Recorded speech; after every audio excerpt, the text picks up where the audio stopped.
So yesterday we made a very similar video from today, and when we started to go back and save all the files and get it ready for editing, we noticed that the audio did not link up with the video. So we lost a lot of the content. So we're redoing that today.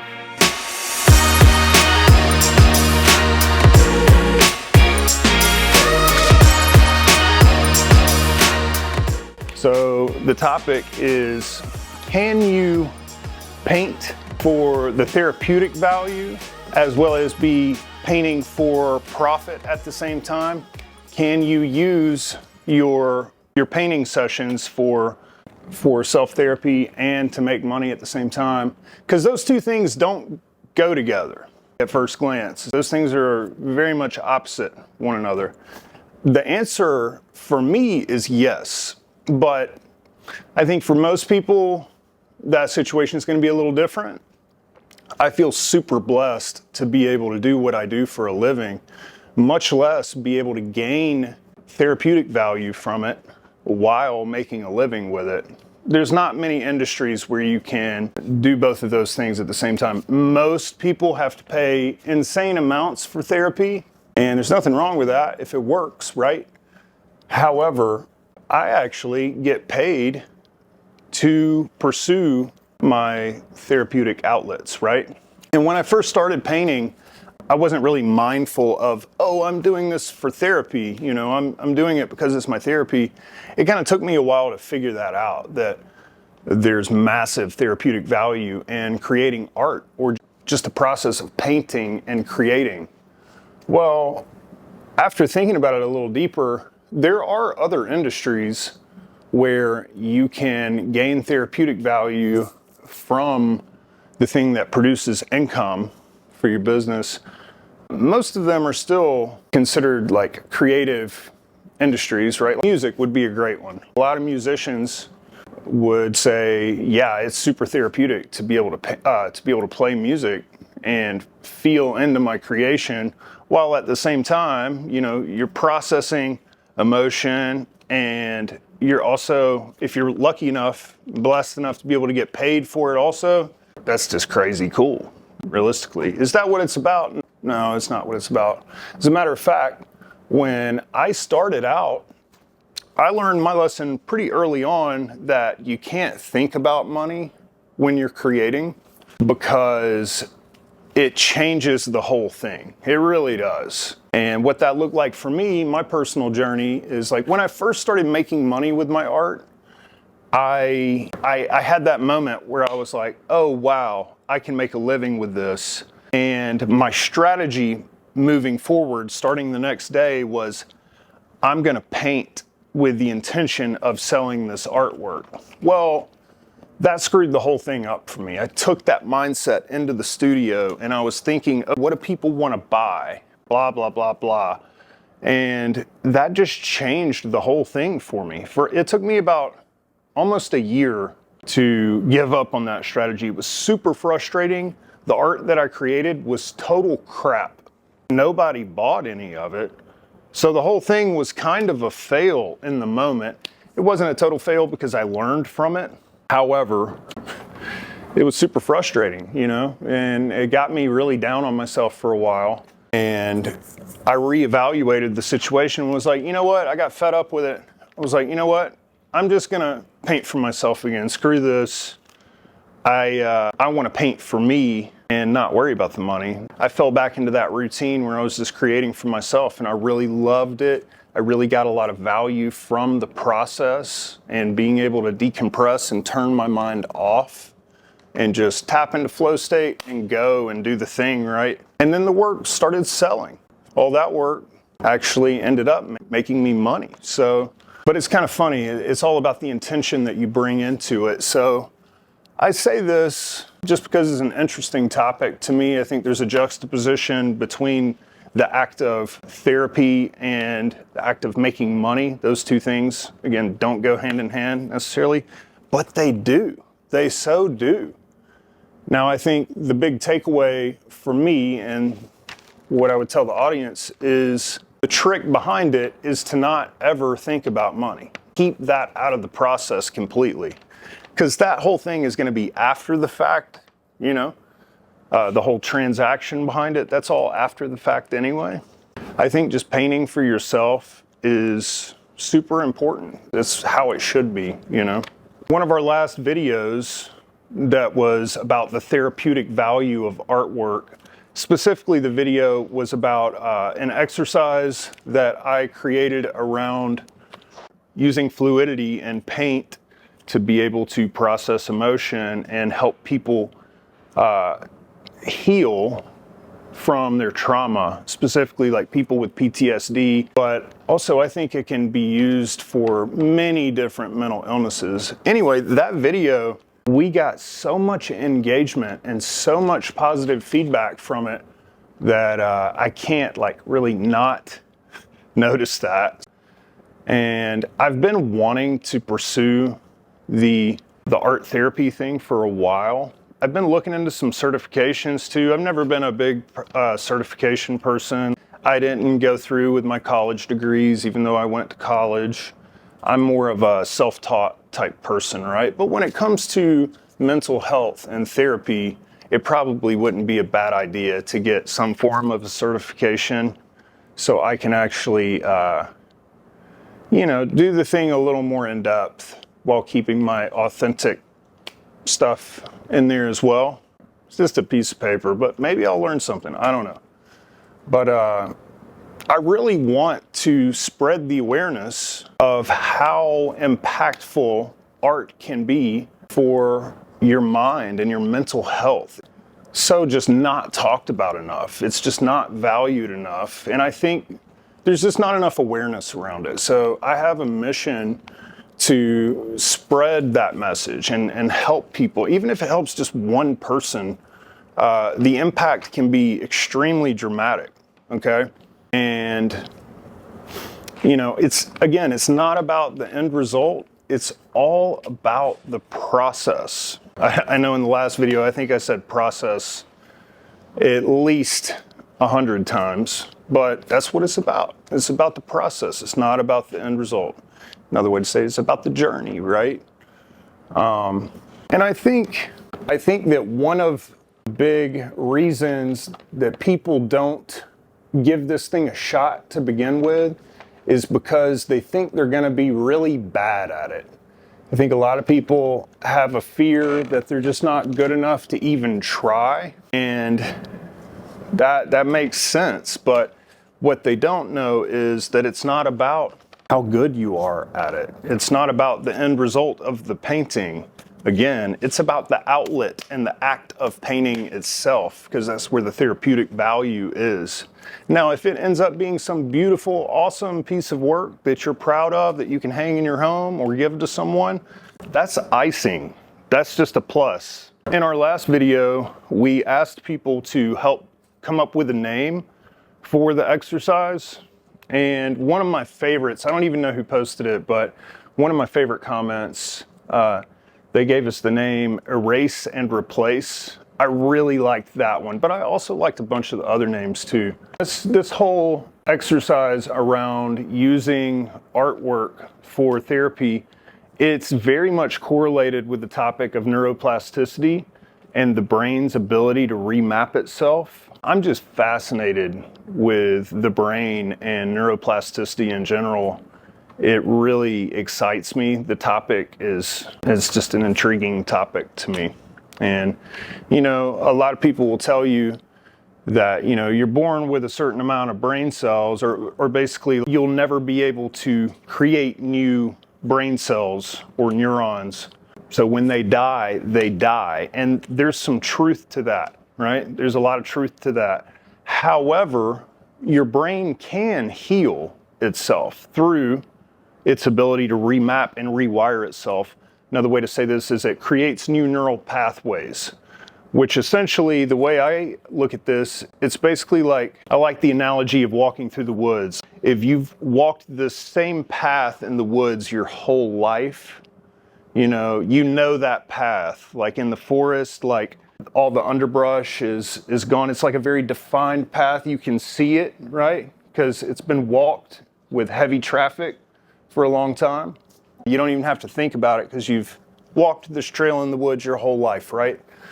Now, the hardest thing to remapping yourself when it comes to healing is forcing yourself and making the conscious decision to take another path or try something new. And what that looks like in this analogy or whatever is instead of walking the same path, you actually walk through the woods where it's all grown up. There's probably like thorns and bushes and whatever else is underneath there. It might be uphill, there might be a bunch of rocks, and it's just not an easy path to hike the first time, you know? You might have to chop some stuff down, whatever, right? You might get stuck with a bunch of thorns and briars. But the more that you walk this thing every day, that path becomes more defined, you know, and it becomes easier and easier to do every time. So it's very much like that. Anytime you're trying something new, you know, at the same time, the more you walk this new path, that old way, that old behavior that you had is going to grow up, you know, like that path, that trail, you know, new grass, new plants will grow in its place and it won't be as easily recognizable. Now, I compare this to, like, for somebody with PTSD, when this horrible memory comes up that usually haunts you, when it comes up, instead of pushing it away and checking out, whether it's through, you know, it might be through drinking alcohol, it might be through watching TV, it might be through anything and everything. There's a lot of different ways that people check out and push things away. But the only way to heal from trauma is to face it and drop into it and actually feel what it's like so you can release it, okay? That takes a lot of courage and it's hard to do. But the first time is always the hardest. So the more you do this, the easier it becomes. With this exercise, we're gonna call it erase and replace today. It's very much when this thing comes up, instead of pushing it away, I want you to actually face it and sit in that memory and trauma and let that come into your body. Like, let it just take over your energy and feel what it's like in your body. Feel how your body reacts. Feel your blood rate, your blood pressure going up, your heart rate going up, your adrenaline might spike, whatever, right? That's okay. The more you do this, the less effect it's going to have on you each time. But pushing it away, you're never going to be able to heal from it. So back to the exercise, when you're nice and centered in this horrible memory that you have and you are present with that memory, this is when I want you to pick your color palette, okay? You pick your colors at this point and try to pick colors that resonate with that image, that you can correlate with that memory. And today, the last video I painted with watercolor. This time I'm actually probably gonna play around with some acrylic paints and then I'm gonna move to resin. So look, I do this all the time. I don't necessarily hold space for trauma every time that I paint, but in the past, I would do this and didn't really even notice that I was doing it. I've become way more aware of it now. And every time you paint, you don't have to do this thing, right? Just whenever you're ready to actually try it out, you should try it. Resin is not the easiest way to do this for the first time because you gotta have the space, you gotta have the materials, and have ventilation, you gotta have the tools, all the stuff. So I have a question for the audience too. What is the biggest obstacle for you in your life that keeps you from actually trying this technique to begin with? Is it fear of not being good enough at painting? Is it not having the time, not having the space or the ventilation? Is it not having money for supplies? What is it? I'm sure there's other things that come up for people that keep them from actually pursuing this, but I'm interested to see what the most common answers are. So yeah, drop it down in the comments. We want to hear you. Today, I'm going to be working with resin with this same technique. So I'm going to take a few moments and get grounded in one of my memories from my past that I'm not too fond of. and I'm going to pick the palette, and I'm just going to start working. Oh, by the way, I have a big, beautiful 6 foot by 6 foot canvas that I'm going to be working on today. So this is a pretty large canvas to be releasing trauma through. So yeah, that's exciting. See what happens.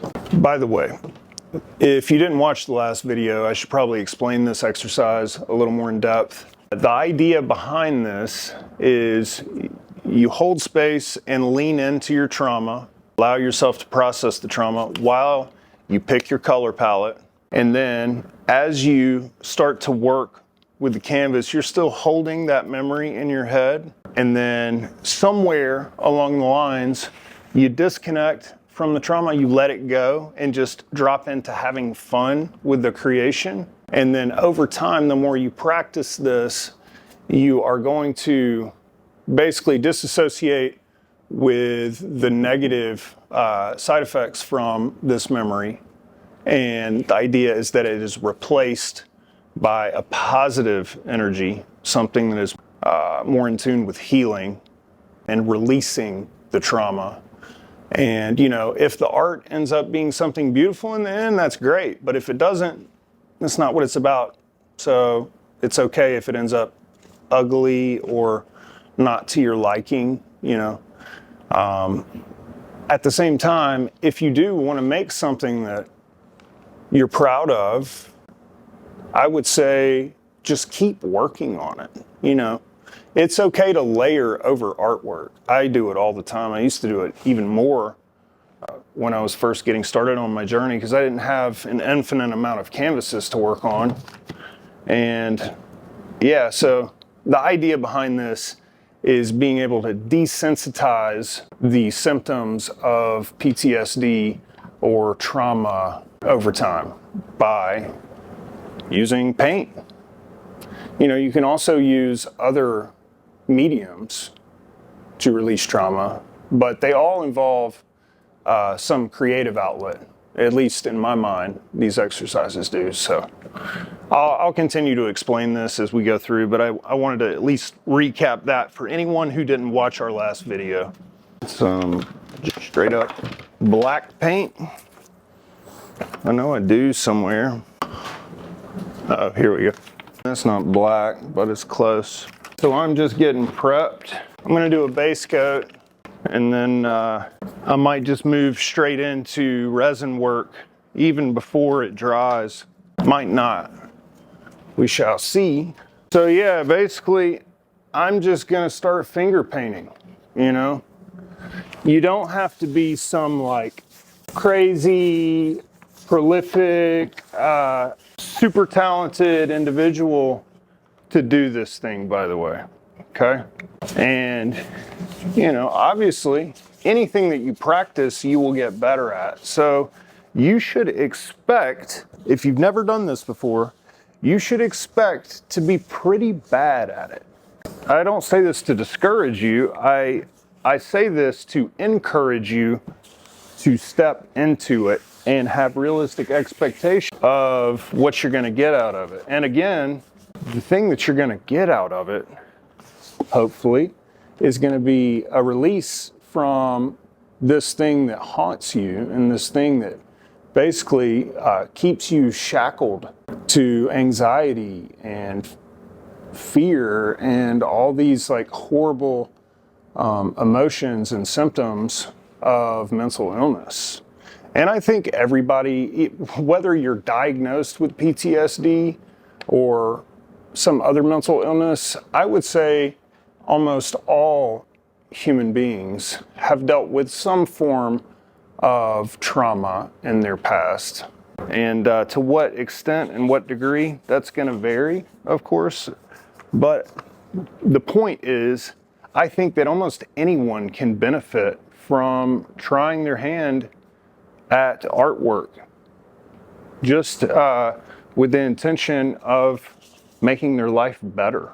It's such an awesome outlet to have and to lean into, and just I want more people to step into it and give it a shot. So talking a little bit about my journey, I actually did not start painting until I was 21 years old. And now I've been painting for 16 years, and it's had many ups and downs. It's taken me many places, but it's also saved my life. Some of my lowest places in life, some of my lowest points, one of the only things that I had to lean on was my art. And I'm so grateful that I had it and that I found it to begin with. Because if I didn't have it, I don't know where I would be. I really don't. My life is so different today because of my art and because I pursued this thing that it's hard to like put into words. It's really hard to explain to people that don't have the perspective of where I was in my life, you know? And I've also been hesitant to share my full story with everyone, but honestly, one of my biggest fears in life up until the last year or two was being on camera. Like, I've always been terrified of cameras, especially video. Terrified. I mean, it's kind of ridiculous looking back at like why I was so afraid of it. And it was some crap from my childhood that basically kind of scarred me from cameras. And I've always been this tall, redheaded guy.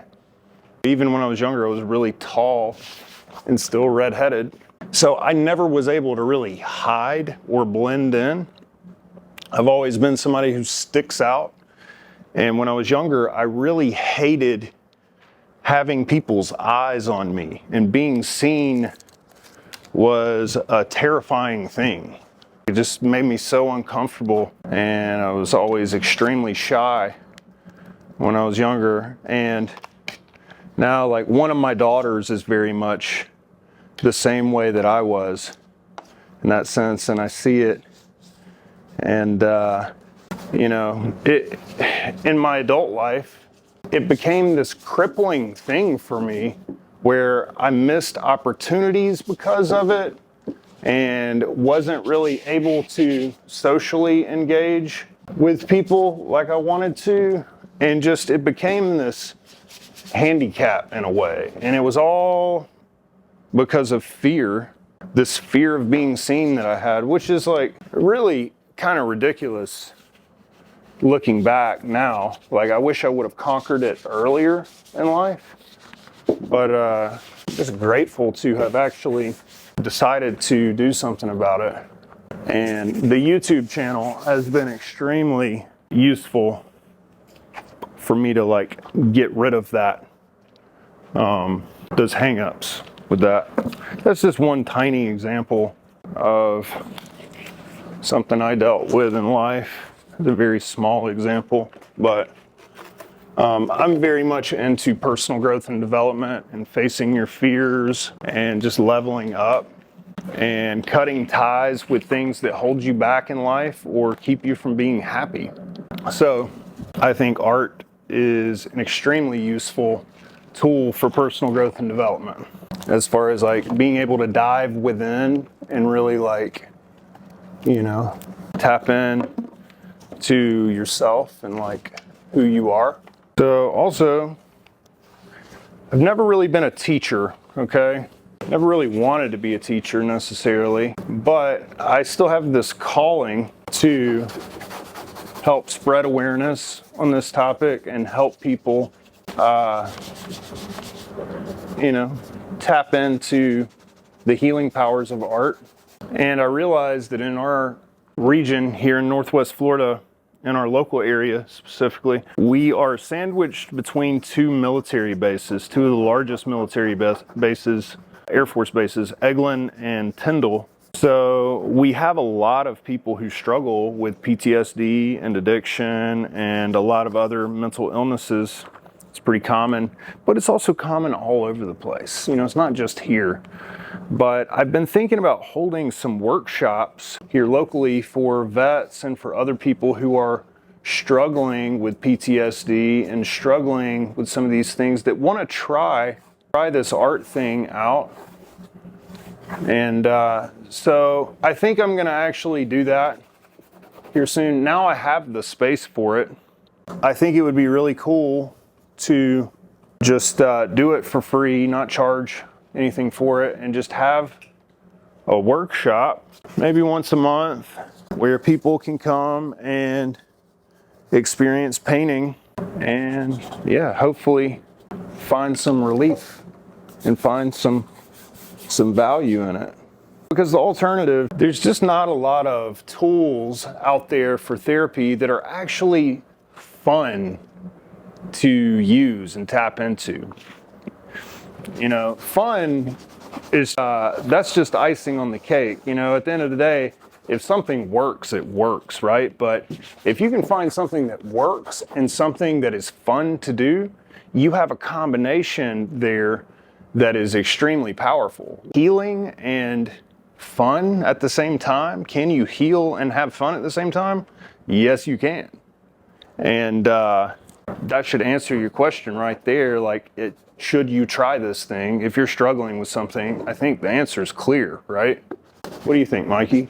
Also, if you would like to see more of Mikey in future videos, please comment down below. Because I certainly would like to see Mikey participate more in these YouTube videos. Mikey's my cameraman. He's also my studio assistant and my social media guy and a lot of other things. He's a really good guy. He's a hard worker and he's got stuff to say.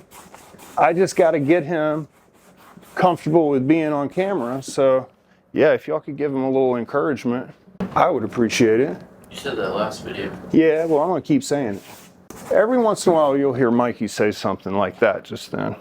And, you know, I'm just sitting here rambling, talking. It kind of sounds like I'm probably talking to myself most of the time, but really, I'm kind of bouncing back and forth between talking to Mikey and talking to the audience. So, for anyone who needed clarity on that, there you go. Not to say that I don't talk to myself from time to time, because I certainly do. I certainly do. Some of the color that I really want is all caked up and basically useless. Here's a good one, if I can get it out. Yeah. Oh, that's a paintbrush, right? What do you think about that? Gotta get the edges real good, right? Let's see if we can get this one out too. I think this one's toast. That one's toast. See that, it's not there. See that can opener? That's a pretty cool paintbrush, right?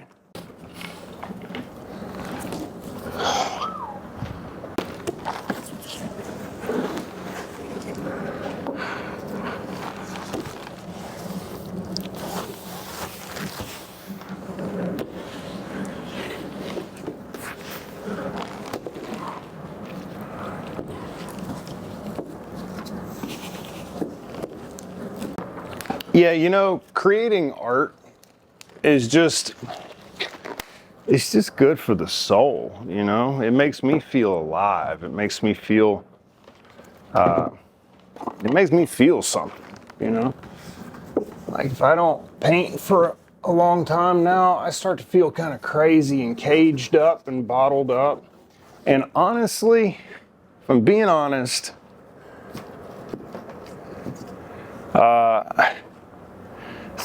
I feel like some of my best work is let out when I don't paint all the time and when I let it build up.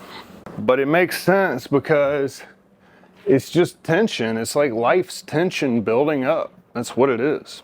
And music is very much that way too. Like,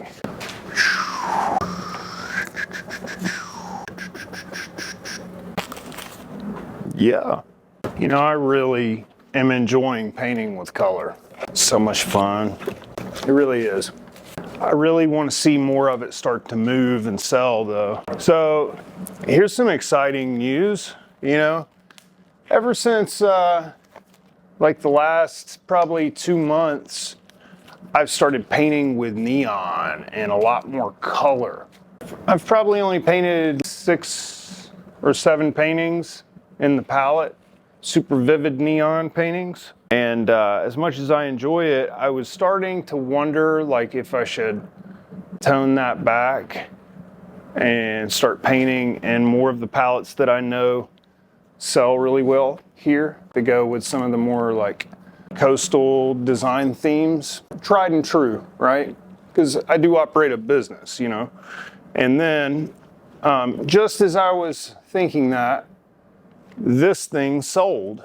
And I was like, well, that's kind of the green light to keep painting in that palette. So I was really happy to see that, because I do like painting in these colorful palettes, but in order to keep pursuing that palette, I need to create revenue with it. So that's basically me giving myself permission to keep going with that. So that's cool. That's something to celebrate, right? Yeah. All right, so I think we're gonna let this dry, even though I said I was gonna probably do some resin work over it. It's just too damn wet to be able to do that. So this is actually gonna end up being a multiple step session, like most of these. I kind of knew that was gonna happen, but the problem is we get impatient with these videos and we like to post them before all the work is finished. So this one, we're gonna try to not do that. We're gonna try not to do that. Also, we got a comment that said something along the lines of we need to focus more on showcasing the art when it's finished, because our videos, like, we're showing not enough of the art in the finished product. So at the end of our videos, we're actually gonna try to zoom in and show you like what we actually created. And thank you for your feedback, whoever told us that. Any other feedback you've got, let us know. We love feedback. It's not a bad thing. Unless it's like one of those types of feedback that's just meant to tear you down. You can save that shit for yourself. But if you have constructive feedback, lay it on us. We love it. Moving on to the next one. So this piece is a relayer. This was actually part of a triptych. This canvas was part of a triptych that I've had since 2020. I created it in 2020. And just this last week, I sold 2 of the panels to like flank this master bedroom set. So we were left over, we had this one panel left over, and honestly, it is my least favorite panel. So we're gonna relayer it.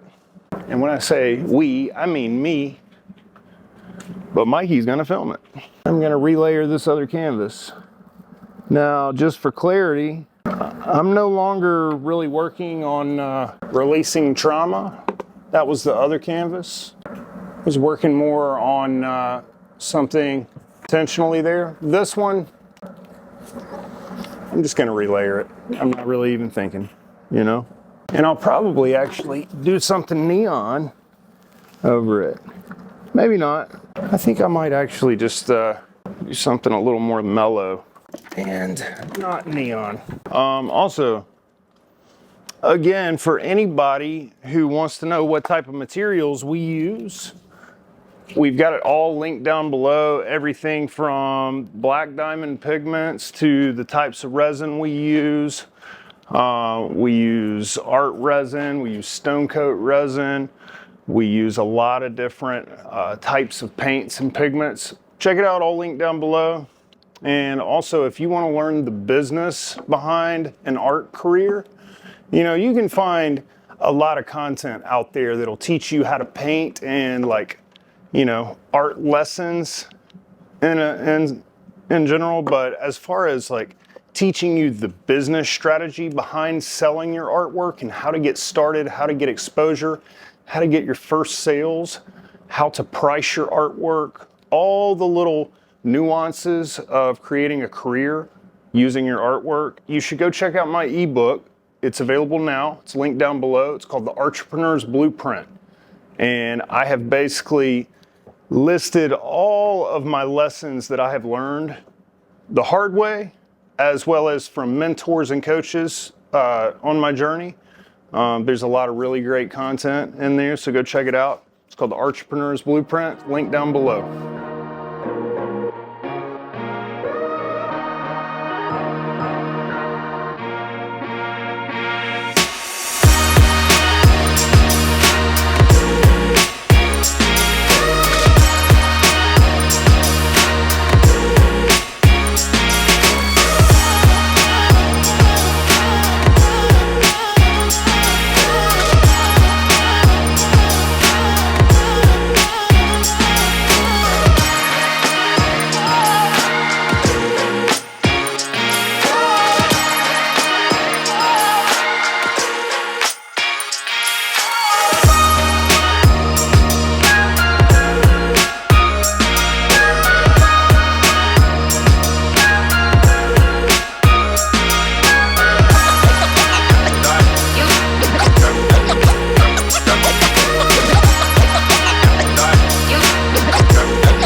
So we did a little more work on this thing. We didn't record the whole process, but basically yesterday I went in with some stencils and airbrushed some lips on it, and I'm gonna do some more airbrush work on it, or spray paint, whatever you call it. It's not really airbrush.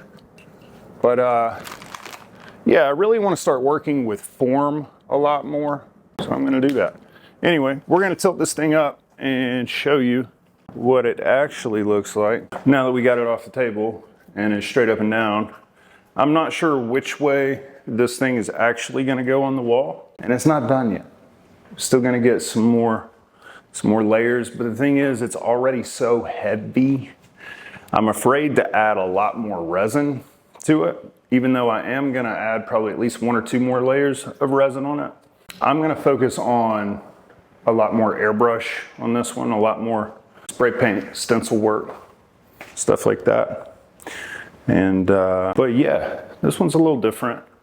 Again, this color scheme, it's one that's not, it kind of goes away from a lot of the design for like the local color scheme design themes that I see and that I sell a lot of work in, those types of color wheels. So, but I'm sick of working in that same palette. So I wanted to do some more colorful stuff that's a little more outside the box. Stuff for me that I actually enjoy.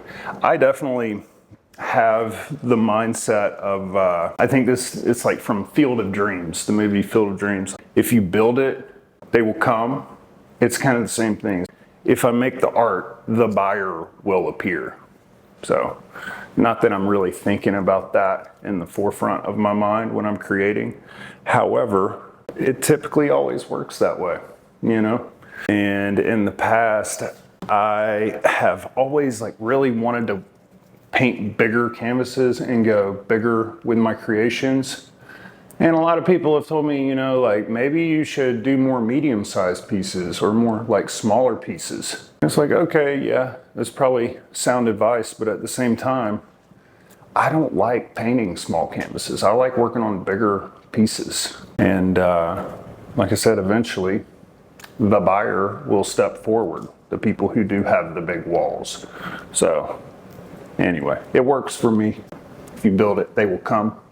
That sort of thing. Anyway, I think that's it for this video though. We will make a follow-up showing where this one ends up going. But thanks for tuning in. See you next time.